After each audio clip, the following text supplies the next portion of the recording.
ديمة خير وعطاء ويمام نقاء وسخاء، يا نجما شع فأبهجنا، يا شعلة نور وضاء. يا ديمة خير وعطاء ويمام نقاء وسخاء، يا نجما شع فأبهجنا، يا شعلة نور وضاء. يا ديمة بذل تعطينا، هلت بعطاء تسقينا، أقبلت فأزهرت الدنيا والبشر توالى يحوينا. يا ديمة بذل تعطينا، هلت بعطاء تسقينا، أقبلت فأزهرت الدنيا والبشر توالى يحوينا. يا ديمة خير وعطاء ويمام نقاء وسخاء، يا نجما شع فأبهجنا، يا شعلة نور وضاء. يا ديمة خير وعطاء ويمام نقاء وسخاء، يا نجما شع فأبهجنا، يا شعلة نور وضاء. بالخير رويت الأجيال وبه أحييت الآمال، فشدت كل الدنيا فرحا زهرا نينا غصنا مالا.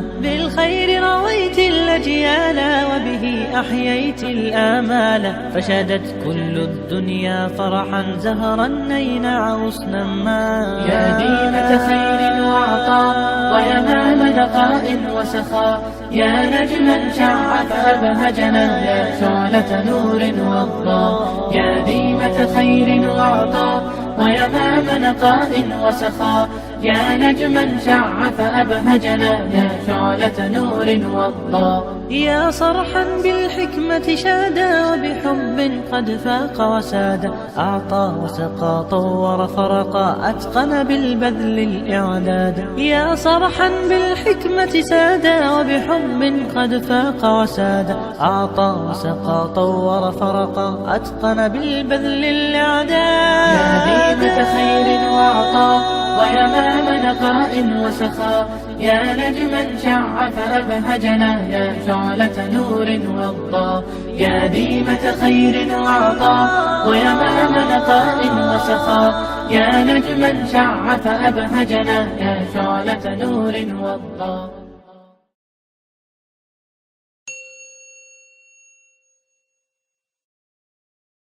نواحينا حديث الدار كالأمطار غيث في نوادينا، جلسنا في فناء الدار. تجربتك في حياكم الله، يا هلا وسهلا. بعد الفاصل ما زلنا معكم في حديث الدار، والدار مثل ما تعودنا تسعد والله بضيوفها وأحبابنا هم يعني من تزدان بهم الدار. اليوم شرفنا الدكتور طلال الرزقي من طبعا الحمد لله على السلامة دكتور طلال. الله يسلمك. نورتنا. الله يسلمك. مدير مكتب دعوة الجاليات بالصناعية. الصناعية نسميها الصناعية ايش؟ القديمة. اي نعم. لأن في صناعية جديدة. صناعية جديدة نعم مع الأخوان في لكن بحكم السن حطوك في القديمة يا دكتور طلال ولا؟ والله عد رئيس السن مجلس أنا الإدارة شباب ترى رئيس مجلس الإدارة. أنا رئيس مجلس الإدارة حاليا. اي نعم. نورتنا. الله يحييك إن شاء الله ويسلمك إن شاء الله. دكتور والحمد لله على السلامة ولا تعبس. الله يسلمك إن شاء الله. نرحب بكم ونرحب بضيوفكم أيضا ومشاهديكم. الله يحييك. أنت كنت في جدة يا دكتور صح؟ نعم. كنت في جدة عندنا هنا قبل؟ لا ما لك لواء.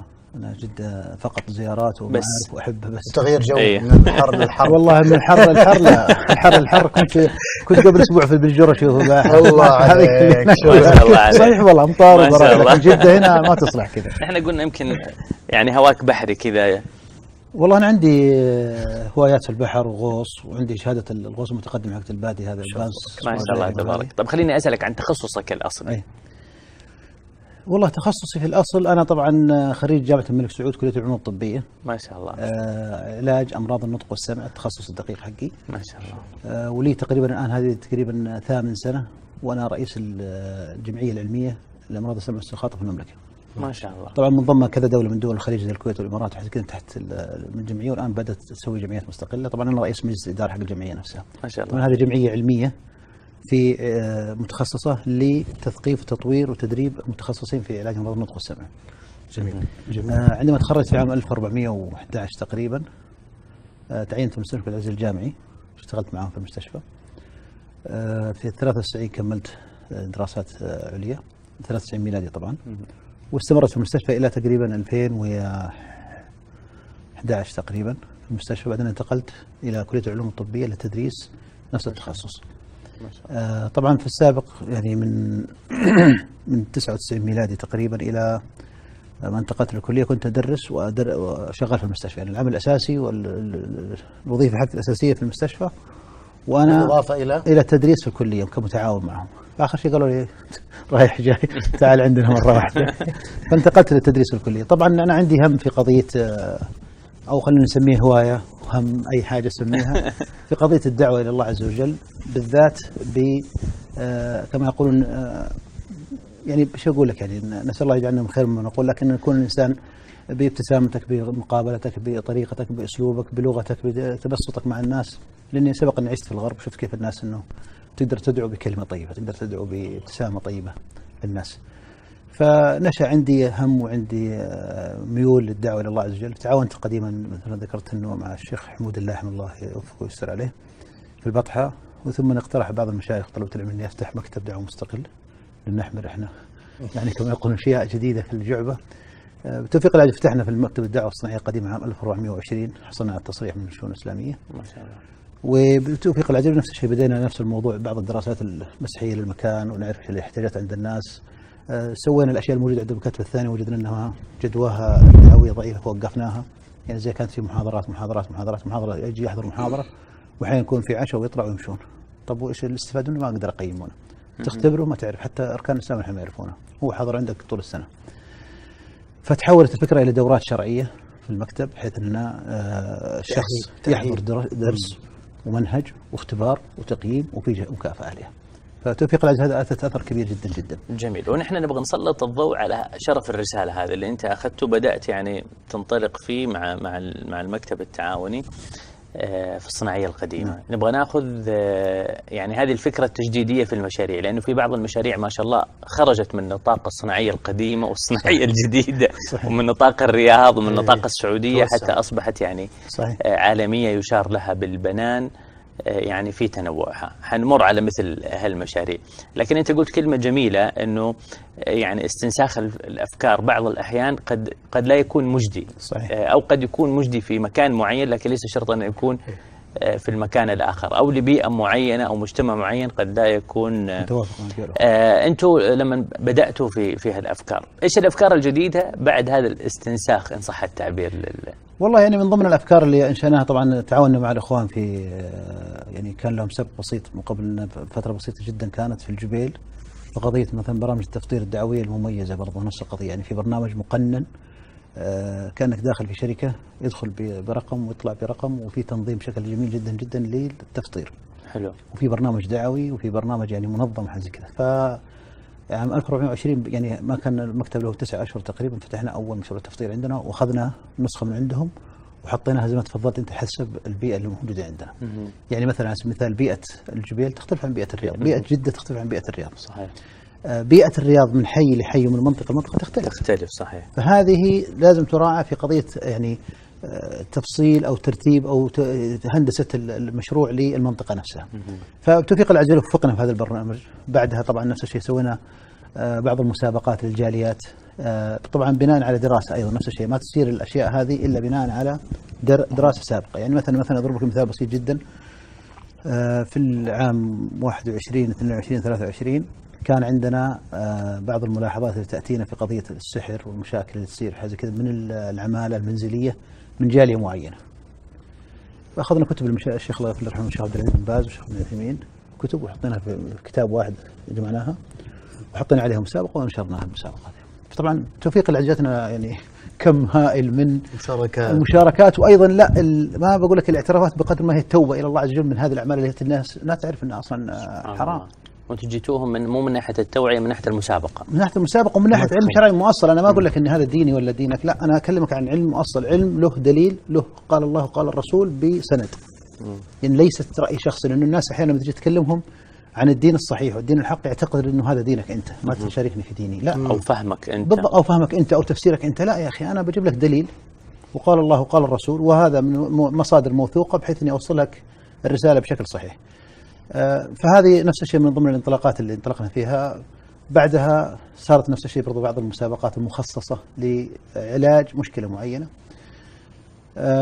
في عام تقريبا 25 نفس الشيء نشأت عندنا فكرة مشروع تفسير العشر الأخير.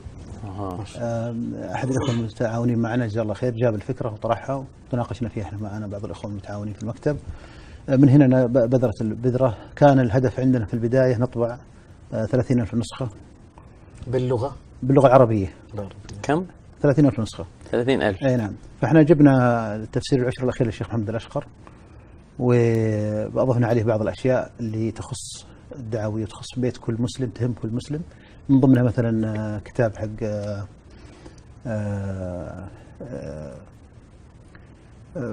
قضايا عقدية في الشيخ بن باز، بعض القضايا المهمة في قضية الأصول الثلاثة.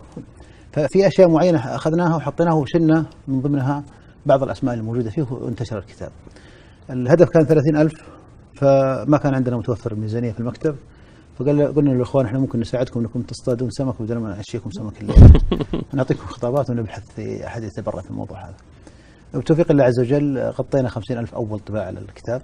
هذه أول كمية طبعت. أول شيء، هذا أول بذرة. وباللغة العربية. باللغة العربية. تمام. طبعا توالت علينا بعض الأفكار والأطروحات والتعقيبات. طبعا بتوفيق الله عز وجل نفس القضية، أنت تعمل لله عز وجل، لا تعمل لنفسك ولا تعمل لذاتك. تمام. فأي تصحيح من أخ من صديق حتى لو من شخص عادي أحيانا يجيب لك فكرة ويجيب لك تصحيح وتجديد، تكون إضافة نوعية تضاف بالضبط. فإحنا نقبل حقيقة، وهذا توفيق الله عز وجل. يعني هذا اللي طور المشروع بشكل كبير جدا جدا، أنه بداية الأمر تقبلنا كل الأشياء الموجودة، والنسخة اللي بعدها مباشرة غيرنا عليها وعدلنا عليها كذا، كما ارتأت لجنة علمية عندنا طبعا من طلبة علم المشايخ، يعني ليست رأي فقط ولكنها عبارة عن اقتراحات قدمت منها. حتى بعض الأشخاص يكونون عاديين جدا جدا، لكن يقول لك مثلا على سبيل المثال كنا مصورين مثلا كيفية الصلاة بالشماغ والثوب، فقالوا بعض انت عشان يعني ينتشر في جميع العالم الإسلامي شيلوا الشماغ والثوب بس، شوفوا واحد بنطلون. يعني شوف هذه ناحية على قولهم تصميمية، ناحية جدا ما لها علاقة بالعلم ولا علاقة فنية، بس لها وجهة نظر، وجهة نظر صحيحة، قد تكون وجهة نظر صحيحة مستفيد منها شيء منها. أنا همي توصيل المعلومة وتوصيل العلم الشرعي، هذا توصيل المعلومة الصحيحة هذه لكافة الناس، وليست همي إني مثلا أنا أسوق لنفسي أو أسوق لمشروعي أو أسوق لمكاني أو بلدي أو شيء. فتوفيق العزيز انتشر الكتاب. بدأت أيضا نفس الشيء تقريبا بعد يمكن 3 سنوات من طباعة باللغة العربية فكرة الترجمة. قبل الترجمة محتويات الكتاب كان هو في اللي نحن شفناه. نعم. هو موجود عبارة عن قرآن وتفسير وملحق به بعض الأحكام الفقهية والعقدية، وبعض الأحكام العقدية وبعض أبواب الفضائل. نعم. هذه كلها كانت من بداية المشروع ولا كل مرة تضيفوا شيء؟ هذه كان يتم عليها بعض التغيير وبعض من بداية الكتاب هو كان فيه إضافات هذه. حتى أنه جانا في بداية الموضوع بعض التعليقات أنه كيف تضيفون مع القرآن شيء. يقول نحن حاطين عشر القرآن يعني فقط جزء بسيط جدا من القرآن. وثاني حاجة هذا كتاب لكل بيت. وعندما سألنا طلبة علم المشايخ الله يرحمه الشيخ بن باز والشيخ عبد الله الجبرين عبد العزيز الجبرين وحزي كذا، قال ما فيها شيء الكتاب، انه بحيث انه جانا ناس يقول لك اي تفسيري. الاضافات هذه والتصحيحات اللي صارت فيها على مدى الوقت هي عباره عن اضافات لا تخل بالاجماليات، لكن احيانا قد يكون فيها بعضها اذا جت ترجمت، اذا جاء شخص مثلا راجعها فيجد ان فيها صعب في الفهم، فتصاغ بطريقه اسهل للفهم، تصاغ بطريقه اسهل للترجمه ايضا. لأن احنا نأتي على موضوع الترجمة نفس الشيء أخذت مننا جهد مو بسيط، ونفس القضية كان فينا فيها تجربة مميزة بفضل الله جل وعلا. هو الآن بحكم أنكم أنتم مكتب جاليات نعم وتخدمون هذه الفئة، فقلتم يعني حتما أنه لابد يكون لنا يكون له ترجمات أخرى غير العربية. طبعا الترجمات جاءت بعد أنه ما انتشر الكتاب وصار عليه إقبال كثير. أول نسخة كان 30,000، بعدها 50 كانت هي أول تقريبا كان الهدف التارجت حقنا 30,000، جاتنا تبرع ل 50,000. ثم تضاعف الأرقام هذه بشكل كبير جدا جدا، يعني بأرقام كبيرة جدا تضاعف. أنتم ما كنا نتخيل الإقبال هذا. وثاني حاجة يعني حتى أنه التصحيح، يعني أتذكر أنا أرسلنا نسخة للشيخ عبد الله الجبرين، الشيخ عبد الله بن الرحمن الجبرين الله يرحمه. والله العظيم اني اتذكر هذا الكتاب كان بيده كذا بخط يده على الغلاف من برا بعض التصحيحات اللغويه للشيخ ارسل لنا اياها فتقبلنا منه. جانا بعض المشايخ وطلبه العلم القصيم وكتبوا لنا بعض الملاحظات وحاجه كذا على الكتاب نفسه، مدحوا الكتاب وقالوا لنا في عندنا 1 2 3 حطيناها. طبعا بعدها طلبنا تزكيات من المشايخ طلبة العلم الكبار بحيث انه يراجعونه وناخذ منهم، فتوفيق الله عز وجل يعني تمت هذه العمليه. حلو. ايضا مثل ما ذكرت لكم التغييرات في الاشياء التابعه للتفسير او ما بعد التفسير كانت بناء على دراسه الحال، لانه الكتاب صارت الناس تاخذه من هنا وتوزعه في انحاء الدنيا كلها حتى باللغه العربيه. يعني جانا شخص اشترى كميه ووزعها في السودان، جاء شخص ثاني اخذ كميه ووزعها في مصر. احنا عندنا الكتاب يباع وهذا سعر رمزي طبعا. جزاهم الله خير. حقيقه لا انسى انه في بدايه المشروع يمكن بعد يمكن سنتين كذا تقريبا او 3 سنوات احد الاخوه كان له علاقه في مطابع الامريكان وحط شبكنا معهم خط، فصرنا نعمل معهم كما يقولون اندر كوست، بحيث انه يعني سعر التكلفه اللي يطبعون لنا اياه ما استطاع احد يجيب لنا سعر اقل منه. فكان يعني في تميز ايضا في الطرح، الكتاب نوعيته وطباعته جميله. جميل. جودة الطباعة فاخرة، الورق كل شيء كان يعتبر بيرفكت، وايضا تكلفته كانت بسيطه، يعني كان يكلفنا الكتاب $1.50. مطبوع جاهز؟ مطبوع جاهز تقريبا. كتاب يتكون من 180 صفحه من ورق كوشيه فرنسي، يعني نوعيه ممتازه فاخره تعتبر. صحيح. فكان هذا جزاهم الله خير حقيقه. يعني اولا نذكر كما يقولون ونشكر اهل الفضل في الموضوع هذا. كانت مطابع الامريكان كانوا معنا في بدايه الامر بتعاون جدا جدا، حتى انه بعض الاخوه قالوا يعني نبغى نجيب فرق في السعر من لبنان، من مصر، من الصين. ما حد استطاع يحط من السعر هذا. جميل دكتور. هو لا شك انه مع جماليات الفنيه والطباعه، لكن وش السر؟ ايش السر اللي يكمن طبعا بعد توفيق الله عز وجل في انتشار هذا الكتاب، خاصه الناس يعني تقول انت كانت 30,000 يعني المخطط الهدف 30 اصبح 50. هذه اول كميه، وبعدين الناس اخذوا كميات للسودان.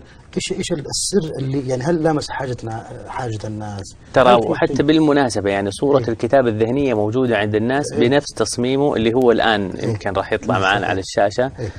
يعني شوف هالصوره هو هذا ولا يكاد وهذا اللون صحيح. يعني هذا الكتاب ايوه ما اقول لك بيت، مسجد، مكتبه، حتى مواقع الانتظار، المطارات، المكتبات المتنقله، المستشفيات، ما شاء الله لا قوه الا بالله تجد هالكتاب موجود فيه. وبالذات انه يعني هو يركز على شيء يمارس الناس بشكل يومي. يعني قراءة القرآن وتبسيط في التفسير وفهم، وبالإضافة إلى الأحكام اللي هو يحتاجها كم تهم المسلم يعني يحصلها في آخر الكتاب. هو حقيقة يمكن اللي خدم الفكرة هذه أول شيء بعد ما تفضلت جزاك الله خير توفيق الله عز وجل، ونسأل الله عز وجل لنا ولكم جميعا وجميع المشاهدين القبول والإخلاص في القول والعمل. قضية أنه الكتاب لبى رغبة ملحة عند كثير من الناس. يكون أني أنا مثلا شخص عادي ما عندي استعداد أن أشتري مكتبة كاملة في البيت ولا أني أسوي أشياء كثيرة جدا، لكن أنا عبارة عن كتاب كل ما احتجت مثلا أمر في الطهارة، في الصلاة، في العبادة، هي الأشياء الرئيسية، الأشياء الرئيسية في حياته لممارسة اليومية كما يقولون، يعني اليومية، يعني من ساعة مسمينها الأحكام التي تهم المسلم. يعني الشيء اللي يهمك بالضبط. ما هو بعدين باختصارات، يعني ليست حتى تلاحظ مثلا موضوع الصلاة موضوع حتى كثيرة مفهومة ويعني والجميع يستطيع يستوعبها. وثاني شيء وهذه نقطة مهمة قد يكون يعني ننوه عنها بشكل كما يقولون الكتاب لم يوصم بمذهب أو منهجية معينة. جميع المسلمين فيما كانوا حلوا ورحلوا. قرآن تفسير أمور تهم المسلم في كل أنحاء الدنيا، تذهب للصين، تذهب للشرق، أي مسلم كان وجهه، أي مسلم. وثاني حاجة لا يستطيع أحد أن يصم الكتاب بمذهبية معينة أو منهجية معينة أو في اتجاه معين أو في توجه معين. ليش؟ لأنه احنا نعرف أنه أحيانا مثلا هذا يقول لك والله مثلا على سبيل المثال الكتاب هذا وهابي، كتاب شيخ، يعني داخل الكتاب هذا فيه كتاب للشيخ محمد بن عبد الوهاب، داخل الكتاب هذا فيه الكتاب جزء من كتاب التوحيد. أي كتاب التوحيد، نعم. فلكن احنا شلنا الشيخ محمد بن عبد الوهاب وشلنا كلمة التميمي وشلنا حتى لا ينسب، عشان لا ينسب لأحد معين. وثاني حاجة هو حق، فاحنا نريد أن نوصل للحق هذا بدون ما يعني بدون تصير كل العوائق التي تمنع من الوصول للحق. نعم. حلو. أنا أتذكر نفس القضية قديما، كان فيه أحد الإخوة ماخذ معه كتب، فجاء عند مطار معين فقالوا له شو الكتب هذه؟ فقال لهم خذوا، وزع عليهم الكتب هذه، قال لهم خذوا منها نسخة أنتم اللي في المطار نفسه. فهم طبعا متحرجين من الكتب الدينية اللي تجي من السعودية. بعد ما شافوا الكتاب صور والكتاب مطبوع جميل وأعطاهم كل واحد نسخة منه، فهبطت عليهم قالوا دخل كرتونك معك ما عندك مشكلة.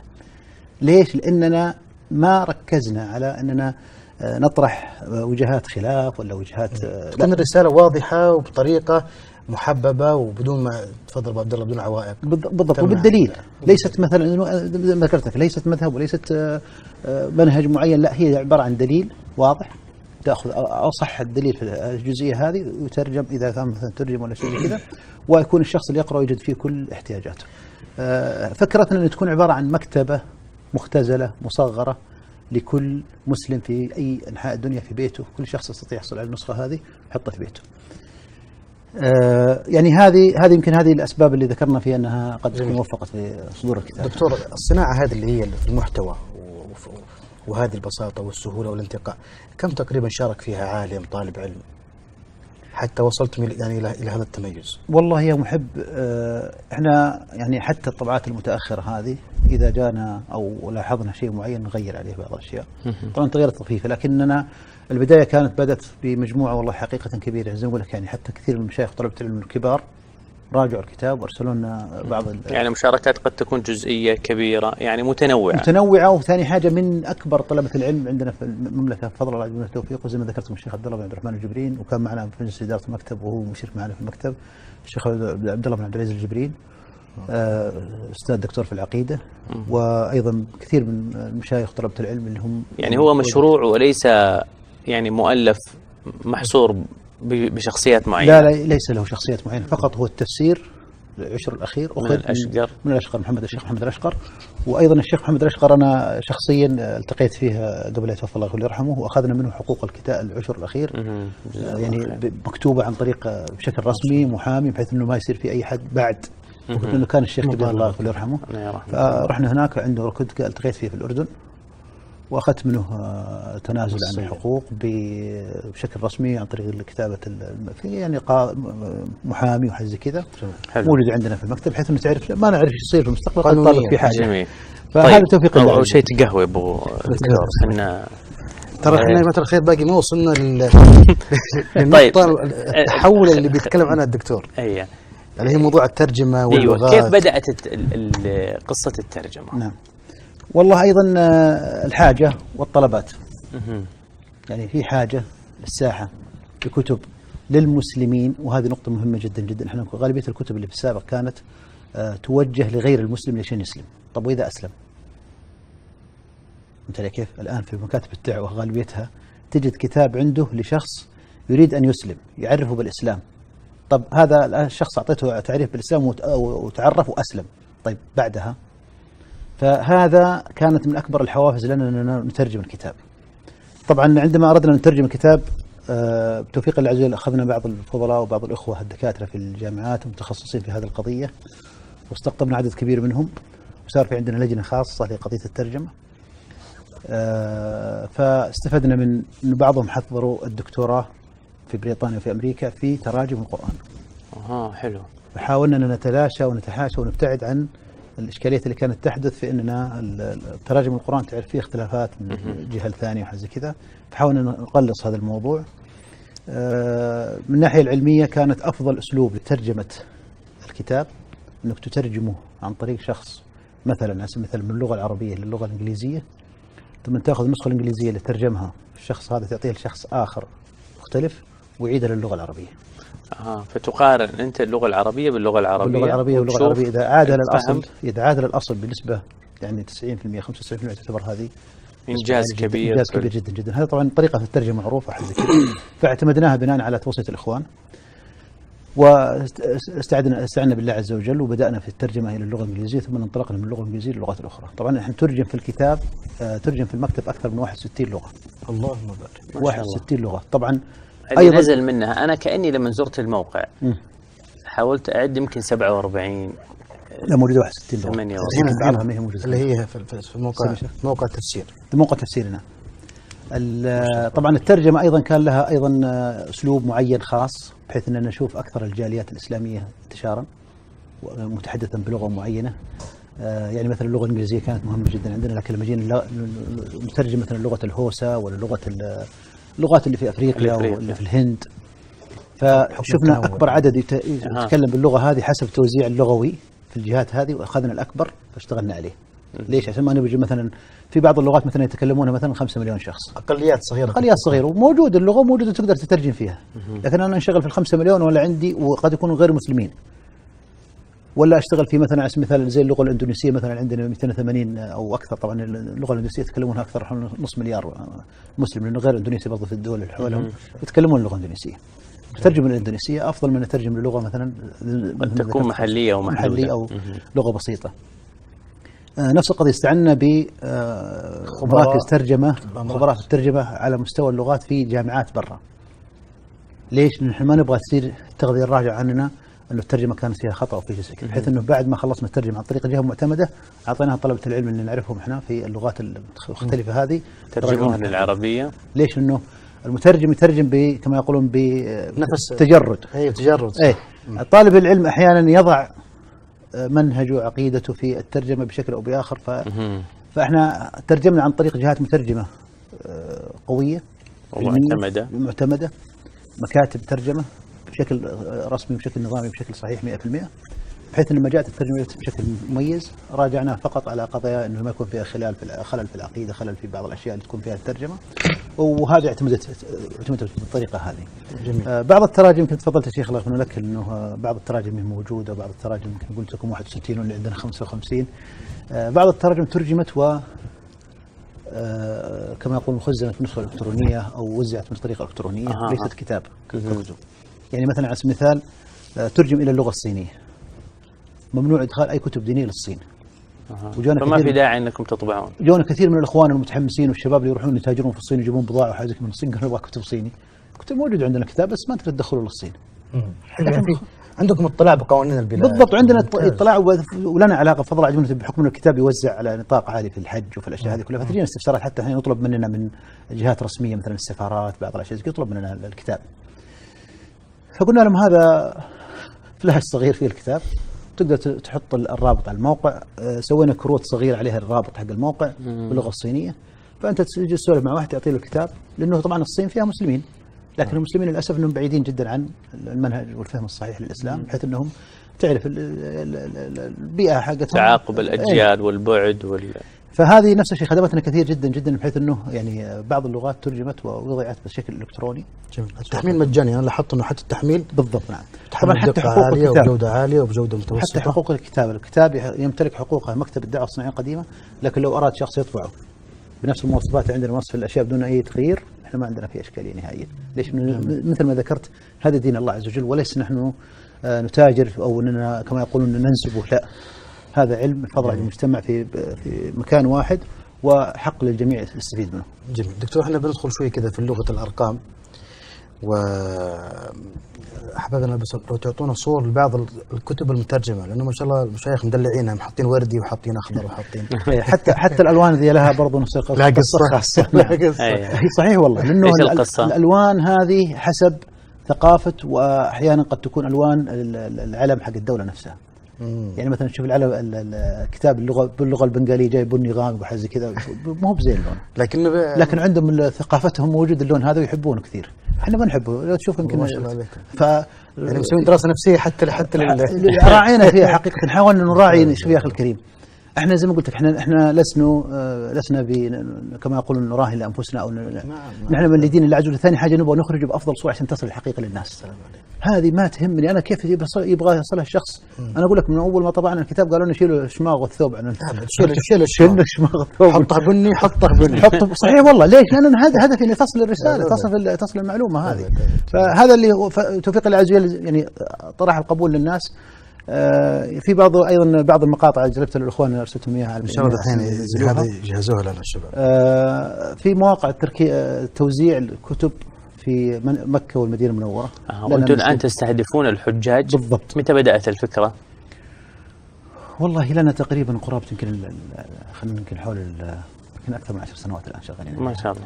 طبعا العدد يزيد كل سنه والطلب يزيد اكثر كل سنه. ما شاء الله. لانه طبعا الاخوه جزاهم الله خير في الحرمين وفي مواقع توزيع في المناطق الحرمين كلها، وجدوا فيه اقبال كبير جدا، واحيانا يجون بعض الناس يبغون الكتاب هذا، يعني يوزعون عليهم الكتب الاخرى بلغاتهم، لكن يقول لك نبغى الكتاب هذا، فيجيب لك اياه صوره ومؤشر عليه وحد يوريك اياه بحيث انه نبغى الكتاب ذا. الكتاب طبعا صار له مثل ما ذكرت صدى كبير جدا على مستوى العالم العربي والعالم الإسلامي بعمومه. طلب من بعض السفارات خارج المملكة في فرنسا، في بعض يعني حتى سفارات خادم الحرمين في خارج المملكة طلبت مننا نسخ منه، وفرنا لهم إياه في توفيق الله عز وجل. طبعا الكتاب مساهم مجموعة من الأخوة هم الذين تطوعوا بوقتهم وجهدهم في أنهم يتابعون المشروع. طبعا المشروع هو تحت المكتب كمظلة للمكتب، لا وحتى هو يعني جميع الامور الماليه والاداريه كلها تحت نظام المكتب، تحت نظام وزاره الشؤون الاسلاميه. جميل. لكن احنا حاطين زي ما تقول لجنه مستقله كذا او لجنه خاصه بالتفسير. ليش؟ عشان نبغاهم يبدعون في هذا المجال. في عندنا لجان ثانيه، مثلا عندنا لجان خاصه لتطوير الشباب عندنا في الاحياء الصالحيه والمناطق ذيك، مشاريع الاخرى يعني مشاريع الاخرى، ففي لها لجنه مستقله، فهذا احد لجان المكتب. جميل. هو كان السؤال في لغه الارقام، كم او من يقف خلف هذا المشروع؟ كم العدد تقريبا؟ أنا الناس ما تشوف ما شاء الله يعني عدد كبير يطبع ما شاء الله، في جهد كبير، يعني كم طاقم فريق العمل؟ والله فريق العمل كما يقولون يزيد وينقص، مثل ما ذكرتك يعني مثلا المترجمين مثلا في الخارج مهم عندنا بعضهم، يعني اللغه الروسيه مثلا ارسلنا كتاب للروسي واخذنا اشهر احنا مره سالت حتى نوصل للنسخه النهائيه فيه. في فيتنام نفس القضيه، بعض الدول حاجه زي كذا. فطاقم العمل تقريبا عندنا في المتوسط يعني يمكن هم حول 15 اخ من الاخوه الفضلاء في مشروع اللي هو تفسير العشرة يعني. جميل. طبعا يعني في الجل اخوه متعاونين متطوعين بالجل وقتهم. طبعا في بعض الاشخاص اللي هم يكونون فول تايم عبوتهم اللي شغالين معنا وقت كامل يستلمون راتب وحاجه، لكن في الغالبيه من الاخوان جزاهم الله خير ذول محتسبين. جميل. ويعني هم لله التوفيق والفضل ثم للجهد الاخوان ذول. جميل. طب في شيء؟ ايوه في مقطع عن توزيع تفسير العشر الاخير، نتابعه ثم نعود. جلسنا في فناء الدار أحبابا محبين. السلام عليكم ورحمة الله وبركاته، سعد الله مساءكم. ترى الآن بدأت الحج، هذا العشر الأخير في يد الزوار وهم ما شاء الله تبارك الله. انظر الجبل، الساحات، هذا وهو في البداية يا شيخنا. فمثل هذا العدد لو تعطينا والله أقول لك من كل لغة الكراتين اللي يخطر في بالك في غضون 10 أيام إلى 20 يوم الكميات تنتهي. هؤلاء الصينيون وهم يقبلون منا، لكن والله لا نجد ولا كتاب لهم، لا من العشر الأخير ولا من غيره، فلعل الله يكتب على يديك الخير. هؤلاء هم حضروا وانصرفوا ولا نملك لهم شيء. التوزيع في مركز الشهداء يختلف عن بقية نقاط التوزيع في المدينة كالمسجد النبوي أو البقيع. السبب أن الميدان الشهداء ميدان مفتوح للنساء والرجال، ليس كالمسجد النبوي ولا البقيع للرجال فقط. فجميع الزوار من رجال ونساء يحضرون والمكان مفتوح. نرجو من الله ثم منكم دعمنا بقدر ما تستطيعون. العدد ما شاء الله تبارك الله، وما زلنا في بداية حملات الحج، ما زلنا في البداية، لم تصل الوفود كاملة، والنقص عندنا حاصل، والعربي غير موجود وبعض اللغات كالأردو وغيرها. وقطف قد دنا ثمرا ترى ما في نواحينا، حديث الدار كالأمطار غيث في نوادينا. الله أكبر. حياكم الله مشاهدينا الكرام، كانت هذه النقطة من نقاط توزيع مشروع تفسير العشر الأخير في المدينة المنورة، وعندكم في مكة. وفي مكة عندنا نفس الشيء نقاط توزيع من المدينة، وأيضا في رمضان موسم العمرة وموسم الحج كلها نغطي لهم طبعا جميع اللغات. جميع اللغات نعم. يعني الأصل أنه طبعا نفس القضية هم الأخوة يقولون مثلا والله عندنا متوقع السنة هذه مثلا في اللغة الفلانية أكثر، اللغة هذه أكثر بحكم الإحصاءات في الفسحات اللي هم فسح الحجاج، فسح الحجاج وحاجة كذا يعطونا إياها، فتكون إحنا نوفرها بوقت كافي. جميل. ترسل لهم في منافذ التوزيع بشكل يعني منظم وحاجة كذا، بحيث أنها يستلمونها استلام ثم يوزعون ثم يرسلون بعض التقارير عن التوزيع، لأن تعرف إحنا خلفنا لازم ندقق امورنا الرقميه والحسابيه بحيث انه في شخص متبرع، في شخص يسالك فين راحت الكتب، فتعطيهم اياها بتقارير صحيحه.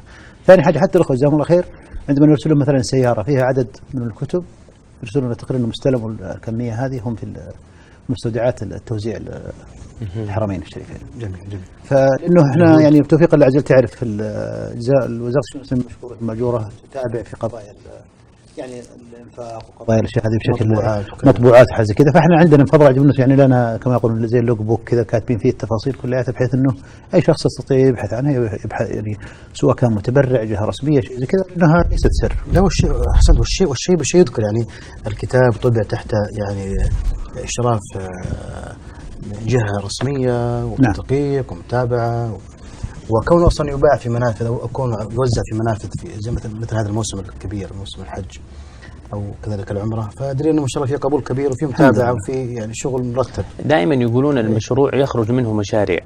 ما شاء الله. انا كاني شفت مره كتاب المختصر حق التفسير ملحق فيه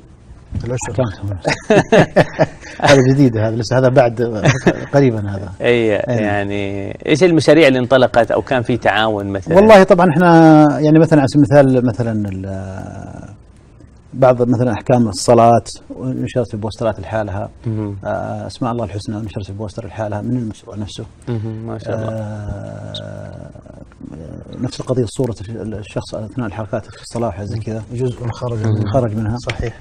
فهذه كلها تخرج حسب زي ما قلت لك حسب مطلب، حسب حاجه، حسب توجه معين. احنا ما عندنا مانع نخدم طالما انها تخدم الموضوع هذا. حتى انه طلب مننا يطبعون جهات ثانيه قلنا لهم احنا ما عندنا مانع انه انت نطبع بس نفس الجوده هذه نفس المواصفات تطبع الله يوفقك وما نبغى منك ولا شيء.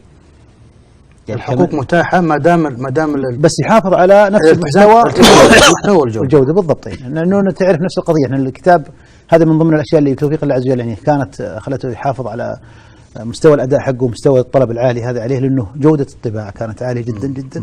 ثاني حاجه جوده الاخراج الداخلي كانت ممتازه، والمحتوى ايضا كان فيه عنايه كبيره جدا جدا زي ما ذكرت لكم. يعني يراجع كل طبعه وكل نسخه تراجع، اذا في اي شيء يجينا عليه نغير فيه بكل سهوله. جميل. يا جماعه الخير، طبعا احنا اليوم يعني حلقنا عاليا وخليناكم تعيشوا معنا هذا الكتاب الجميل اللي يكتب في محرك البحث جوجل تفسير العشر الاخير يطلع له هذا التفسير اللي يعني انا اقول في كتابين دائما لا يخلو يعني صوره لا تخلو صوره ذهنيه منه، حصن المسلم وتفسير العشر الاخير يعني ولا كذلك بيت منزل.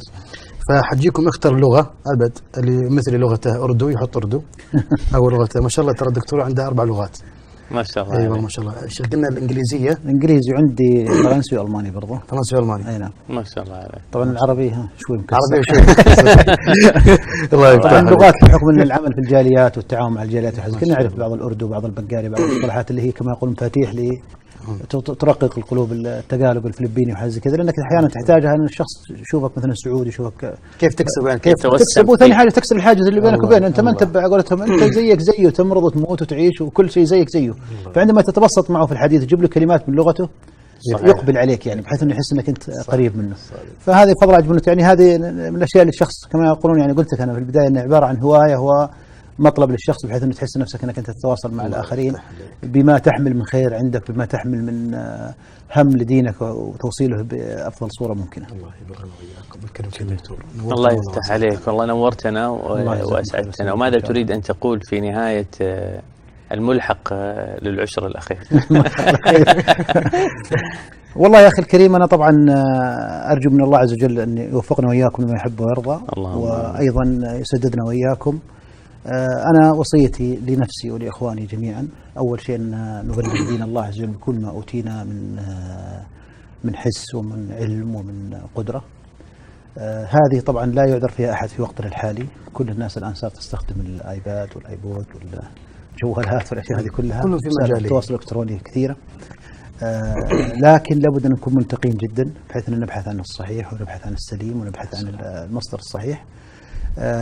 مطلبي للأخوة أن يتعاونوا فيما بينهم في مشاريعهم في أعمالهم الخيرية في أعمالهم التطوعية حتى في أعمالهم.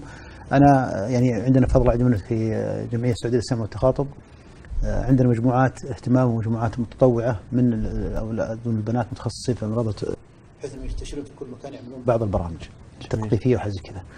فيكون في عمل منظم، عمل تطوعي، عمل فيه يعني شيء من الحس السليم لمصلحه البلد وخدمه الناس. اوصي انا حقيقه بانه الانسان لابد يكون له بذره، له بذل في هذا المجال. البذل في السابق كان يعرف انه فقط البذل المادي، والبذل المادي مطلوب ومهم، لكن اهم ايضا نفس الشيء البذل النفسي، البذل الوقت المعنوي. ذكرتهم من شوي كان الاخوه اللي مشروع حق تعظيم بيت الحرام زي كذا. انا فضل عند منه توفيقه من الله علي عده السابق حجيت، كنت انا اترك الناس كلها واروح اسلم على العسكر واشكرهم وادعي لهم، لانه مسكين واقف في الشمس وما حد معطي له وجه عسكري، ما يخوف يا اخي، ولد عمي ولد عمك ولا الله اكبر. والله الذي لا كنت ربك من احيانا اشوف بعض العرقان اسلم عليه وابحث عن ما يعطي له، هو عسكري واقف في الحج. ايش يمنع اني انا نفس القضيه عندما اشوف شخص يؤدي او يعمل حاجه كذا اقول جزاك الله خير، ادعي له، ابتسم في وجهه، جمل حالك، هذا وجهك بالضبط. وثاني حاجه انا اقول لك يعني انا حتى شرطي المرور اللي واقف في الشارع يخدمني ويخدم الاخرين وتحت الشمس الحاره هذه في الرطوبه الشديده حقتكم في جده هذه ادعي له والله العظيم، حتى لو ما قدرت اتكلم ادعي له. ليش ما ادعي له؟ ادعي له اخ مسلم لي في الدعوه في ظهر الغيبه، ادعي له اياها. انا استطعت ان افتح شباك اقول جزاك الله خير يا اخي الله يوفقك. هذا تعطي له دعم كبير جدا جدا بحيث انه يستمر في عمله هذا، وبالعكس يعمل كما يقولون براحه اكثر. الاخوان ذول الشباب نفس الشيء اشوفهم في الحرم احيانا يدفون بالعربيات حاجه كذا في رمضان وفي غير رمضان حاجه كذا. والله اني احيانا استوقفهم وادعي لهم وربك، بس فقط اوريهم ان انا معكم. يعني انا ما قدمته والله لا اعطيته له ريال ولا اعطيتهم حبيت خشمه ولا حبيت راسه، لكن اعطيته كلمه طيبه لطيفه بابتسامتي، لاني انا ابغى صحيح حقيقه اتمنى ان اكون في هذا المكان. جميل. احسنت. ليش؟ لان نحن كلنا نحمل هم نفسه، لكن كل انسان مسخر لعمل، مسخر لشيء معين. التاجر يستطيع بقدرته والله بماله مثلا، طالب العلم بعلمه، الشخص التقني الان يستطيع، الشخص اللي ما يعرف ولا حاجه يقول لك والله خلاص سوي ترند في التويتر ولا حاجه زي كذا، سوي تويت صحيح. فالان ما في احد يعذر. حتى قضيه مصادر بفضل الله عز وجل العلم الشرعي والمصادر الصحيحه للمعلومه نستطيع نبحث ونتعب فيها شويه ونتكلف فيها شويه حتى نبحثها بشكل صحيح ونرسلها لمن يحب ولمن نريد. الدعوه الان اصبحت سهله جدا جدا.